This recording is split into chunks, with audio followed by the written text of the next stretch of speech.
اب کچھ خبریں تجارت کی دنیا سے۔ وزیر اعظم شہباز شریف نے برطانوی ماہر معیشت پروفیسر ڈاکٹر اسٹیفن ڈارکن سے ملاقات کی۔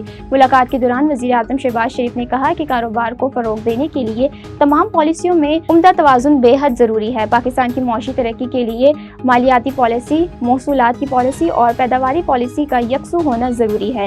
شہباز شریف نے کہا کہ گزشتہ ادوار میں پاکستانی اشیاء کی دنیا بھر میں مانگ تھی اور پاکستان کا شمار برآمدی ممالک میں ہوتا تھا۔ ہم پاکستان کو دوبارہ اسی مقام پر لے جانا چاہتے ہیں۔ اس کے لیے معیشت میں ایسی اصلاحات درکار ہیں جس سے نظام دوبارہ برآمدی ترقی کی جانب گامزن ہو جائے۔ فیلڈ مارشل سید عاصم منیر نے پاکستان کرپٹو کرنسی کے سی ای او بلال ثاقب سے ملاقات کی۔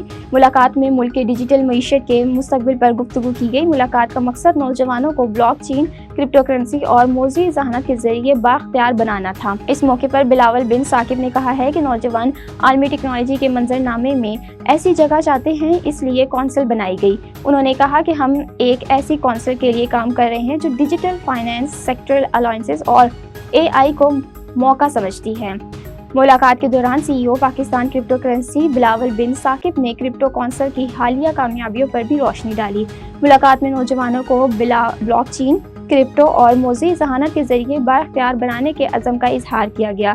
بلاول بن ثاقب نے عالمی سطح پر کرپٹو بلاک چین میں پاکستان کی پیش رفت سے آگاہ کیا۔ پاکستان اور عالمی مالیاتی فنڈ کے درمیان آئندہ مالی سال کے بجٹ ہدف پر مکمل اتفاق رائے نہ ہو سکا، تاہم آئی ایف نے نئے مالی سال کے بجٹ پر مذاکرات جاری رکھنے کا اعلان کر دیا۔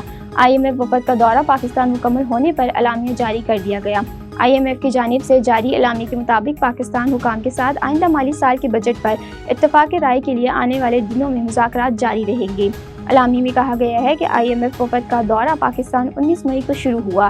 آئی ایم ایف وفد کی قیادت نتن پورٹر نے کی۔ پاکستان کے ساتھ حالیہ معاشی صورتحال، قرض پروگرام پر عمل درآمد اور آئندہ بجٹ پر مذاکرات ہوئے۔ پاکستان کے ساتھ مذاکرات تعمیری رہے۔ اعلامیہ کے مطابق پاکستان نے مالی استحکام اور سماجی اخراجات کے تحفظ کا عزم دہرایا۔ آئندہ مالی سال کے دوران پرائمری سرپلس ڈی جی پی نے 1.6% تک لے جانے پر اتفاق ہوا۔